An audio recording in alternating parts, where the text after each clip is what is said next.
Hey everyone, and welcome to This Explainer. Today, we're going to unpack the core themes, stated policies, and honestly, some incredibly bold claims from a recent, wide-ranging presidential address all about the domestic economy.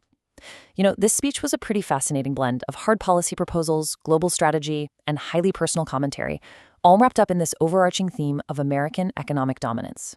Our goal today?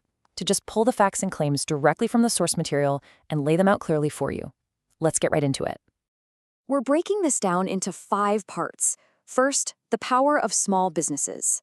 Second, deregulation and tax cuts. Third, tariffs and manufacturing. Fourth, energy and foreign policy. And finally, leadership and the media. All right, kicking things off with part 1, the power of small businesses as the economic engine of America. To set the stage here, Donald Trump asserts that the 36 million small businesses in the U.S. are, quite literally, the lifeblood of the nation.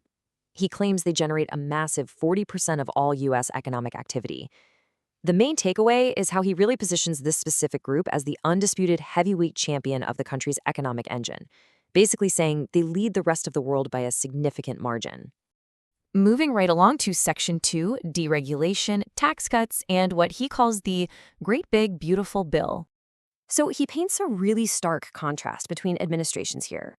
He claims that under President Biden, small businesses were just completely crushed by $6 trillion in new regulations, which supposedly created something like 356 hours of paperwork every single year. But in total contrast to that, he states that his own administration eliminated 129 nonsense regulations for every single new one passed. That absolutely blows past his original goal of cutting 10 regulations for every new one. The whole centerpiece of this strategy is what he affectionately brands his Great Big Beautiful Bill. He claims this legislative package delivered some truly monumental tax cuts. We're talking 0 taxes on tips, 0 on overtime, and 0 on Social Security. He also points to wiping out the estate tax, which he calls the death tax, specifically arguing that getting rid of it saves family farms from facing total bankruptcy. Add in 100% expensing and bonus depreciation, and his stated goal here is to let businesses instantly deduct the cost of their equipment instead of having to wait decades. It's a massive shift. Now, the boldest metric he uses to measure the success of this strategy is this claim of an unprecedented $18 trillion in U.S. investment over a span of just 11 months. He directly contrasts this jaw-dropping number with his claim that the prior administration saw less than $1 trillion over an entire 4-year term. That brings us to part 3, tariffs, American manufacturing, and domestic growth. He claims this whole protectionist strategy has a drastic, immediate impact on everyday workers. According to his stated numbers, real wages for factory workers actually dropped by $840 under the previous administration, but then surged by $2,500 during his first year. And he says this was totally driven by companies deciding to build their plants locally just to avoid paying high import taxes. To really ground this in reality, he shares an interesting anecdote about Costa Steel executive Andrew Seville. According to the speech, Seville's company was on the absolute verge of going under because of cheap foreign competition, but he directly credits these exact tariffs for bringing jobs back from China, allowing his business to run around the clock, and significantly expanding their workforce. A real game changer for them, supposedly. Building on that momentum, he pledges to use tariffs to essentially revive specific regional markets, taking North Carolina's furniture industry as a prime example. His core argument is simple. Domestic artisans literally cannot compete with cheaper foreign alternatives without a massive protective wall of tariffs. By pulling that lever, he claims North Carolina is going to regain its title as the undisputed furniture capital of the world. Let's shift gears to part 4, energy, foreign policy, and reshaping global dynamics. Here he outlines 2 vastly different approaches to dealing with foreign adversaries. On the one hand, you have this aggressive military deterrence against Iran, where he claims a fleet of 159 Iranian ships was completely neutralized down to 0 in just 2 weeks. But on the other hand, he highlights a highly cooperative economic partnership with Venezuela, claiming his leadership secured hundreds of millions of barrels of oil directly for Houston refineries. And to execute this massive, ambitious energy vision, he points straight to his cabinet choices. He specifically singles out Chris Wright, his appointee for Secretary of Energy. He describes Wright as, literally, the #1 guy in the whole world when it comes to energy.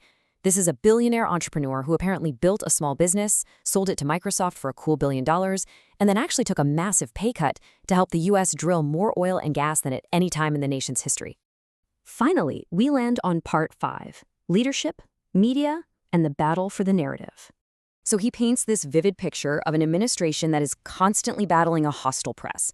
He asserts that a staggering 93% of media stories about him are purely negative. He completely dismisses unfavorable polling, specifically calling out a poll that showed only 32% support for his actions regarding Iran, calling it entirely fake.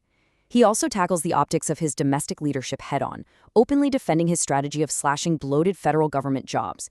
He fully acknowledges that firing people creates some initial anger, for sure, but claims those former federal workers eventually go out, find private sector jobs that pay double or triple, and end up with long-term gratitude. Then, addressing the ongoing criticisms regarding his mental acuity, he notes that he's actually aced 3 separate cognitive tests. He playfully recounts the kinds of questions they ask, like identifying animals, a lion, a bear, or a squirrel. But he insists that by the time you get to the end of the 30-question test, the problems are incredibly difficult, and he uses this to prove his absolute sharpness. And he uses that specific point to drive home something absolutely crucial. The survival of those 36 million small businesses we talked about earlier, it relies entirely on having a mentally sharp leader in charge. Without that, he warns, the country could easily slip into a total global catastrophe, like World War III. To perfectly anchor all of this somewhat abstract policy to a familiar, everyday face, he brings up television star Rick Harrison from the show Pawn Stars. Harrison basically validates the real-world impact of the administration's policies, specifically thanking the president for that 100% depreciation tax cut we mentioned, noting how much it directly helps his Las Vegas coin shop. Harrison actually goes so far as to call the speaker literally maybe the best president ever. All right, we've mapped out a really vast landscape of claims today. Everything from $18 trillion in investments and massive regulation cuts, all the way to neutralized navies and perfectly scored cognitive tests. But it leaves us with one really compelling question to think about.